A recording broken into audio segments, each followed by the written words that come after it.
What is going on, DFS Army? Craig Bennett, aka Cash Cake, here for another video, and this one is Prize Picks. I did one yesterday. We went 3-2. I feel like we should have went 4-1 on one of those picks. I will go through how we did in recap yesterday and jump right on to 5 picks that we have today. But if you like videos like this, please hit that subscribe button. Let me know that you want me to keep providing content like this, and hit that thumbs up as well. Appreciate it, and let's dive right into the recap from yesterday. All right, as you can see, we went 3-2 yesterday. I ranked these plays as my top down to the bottom here. Hit the top 3 plays, missed on the bottom 2. Drogic 27.3 went over there.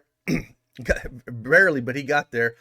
Jeremy Grant 45.7 went over that 37. Vooch went over his 45.5 with 52.6. Bam didn't quite get there at 38.1, which is disappointing. And Harden, I really felt like that was the play. Double overtime and still only cleared it by 2. I still feel like that was the better play, the under, with all 3 of those guys playing. But hey, that's the way it goes with daily fantasy or prize picks or gambling or anything. You're not going to hit them all the time. But hey, I wanted to show what we were on yesterday. And let's dive into today's picks.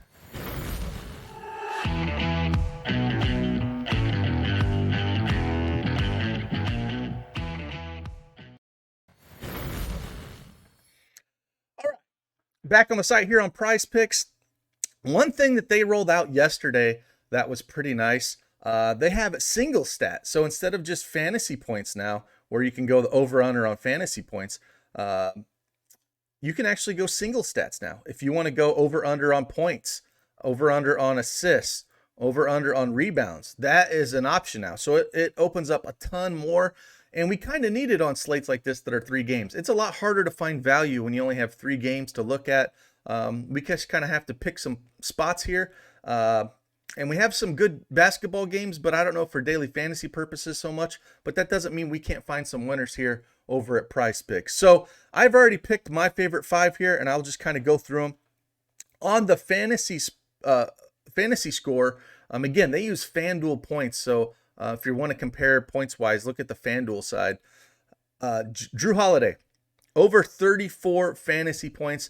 And the reason I'm on this one is going up against Milwaukee. It's a 1-point spread. I think, LeBron's going to be trying to slow down Middleton a little bit here. I do think, Giannis and AD are going to go at it. And I just feel like Drew could be the odd one out here. Now, again, they're going to switch, move around a little bit. But I just feel like Drew Holiday is going to have a big game to keep this close. And I feel like he's going to get closer to the 40 fantasy point mark than I do, down here to 34. So it feels a little light for me. Again, they should be playing heavy minutes. It'd be a competitive game. He does a little bit of everything with points, assists, and rebounds. So I really like, his chances of going over 34 more than I like Giannis or Middleton. So I'm going to be on the over on that. That would be my top play on the board. I'm going to come down for my second play on the board. It's actually going to be Zion Williamson under 8 rebounds. The reason I'm on this play, going up against Utah, they're a good rebounding team as it is. Last game they played, he put up 5 rebounds, had 32 points, 5 rebounds, 3 assists.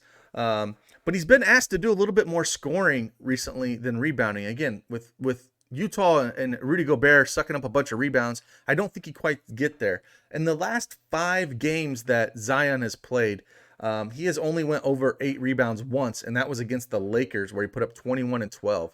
Other than that, 5, 6, 8, and 6 rebounds. I'm just going to lean on the under here. Hopefully this game, Utah can come out and do the same thing they did last time. And Zion's going to be just trying to shoot more and not rebound. Now, again, it's always makes you nervous taking the under on anything on Zion because of how much of a freak of nature he is, and that he could easily get there. But I'm just leaning on the fact that I think they're going to continue to rebound well. He's going to be asked to do more shooting, and Gobert's going to steal enough rebounds where he doesn't get that over. So I do like the under 8 rebounds for Zion here. The next play I like a lot is coming up to, again, Drew Holiday over 5 assists. Now, again, I think if this game's going to be close, if Drew's going to have the ball in his hands a little bit, and they're going to have to move around to keep up with the Lakers. They play really good defense, so they're going to have to move around and get open shots. And I feel like not getting to the lane there, he's going to have a shot to get over 5 assists. Now, his last 3 games, he's put up 6, 5, and 5 assists. But again, at this mark, I just feel like has a shot more towards the 6, 7, 8 assists here. And just looking at lines, I do like this over. And again, I think that's just for my gut call saying I like Drew Holiday more than the other guys for Milwaukee here. The fourth pick I'm gonna come up with is Mike Conley over 6.5 assists. Again, I think the way with Lonzo plays defense, he's always up in the grill of his defender.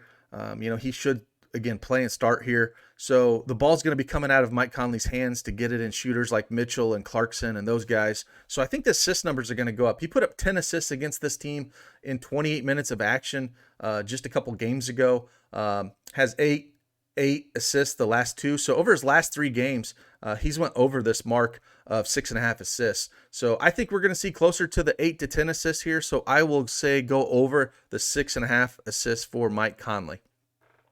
And the last one, Anthony Davis, under 3.5 assists.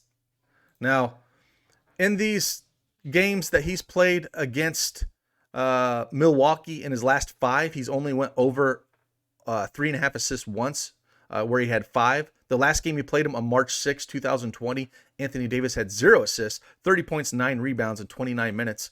And then the other games in 2019 and 18, he had 2, 3, and 1. I just feel like he's going to be doing more of the scoring, not so much the facilitating. I think that's going to be more LeBron James and Schroeder. So I feel like, with Anthony Davis, it's just going to be, hey, you need to score the basketball. He's not going to be passing that much. So even that number is low, I do like the under on that. So again, these are my 5 favorite picks over here at PrizePicks. Again, I really like this new single stat option that they do have. They do have a few other things that you can look at as well in fantasy points that you can do first half NBA as well. Now, I didn't really put any of these 5 in my picks, but sometimes these can be a good way to look with all the blowouts that we've had in the NBA. You might want to look at targeting some of these first half fantasy points and not a full game if you feel like it's going to be a blowout, or if you think it's going to be extremely competitive.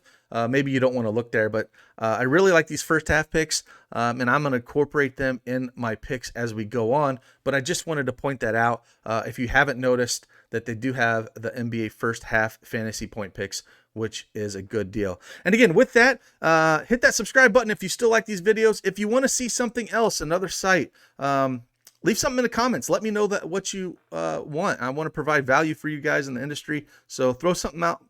Throw something in the comments. Let me know. Hit that thumbs up button. And if you're not a part of DFS Army, head on over there. Use dfsarmy.com. Promo code CashCake. Save yourself 10%. We have chat rooms dedicated to PrizePicks where we talk all day long. Going to add a few tools I'm working on in the background with a few of the guys over there that can help pick some of these picks with the projections. So head on over, sign up. And with that, I appreciate each and every one of you. I'm CashCake. Deuces.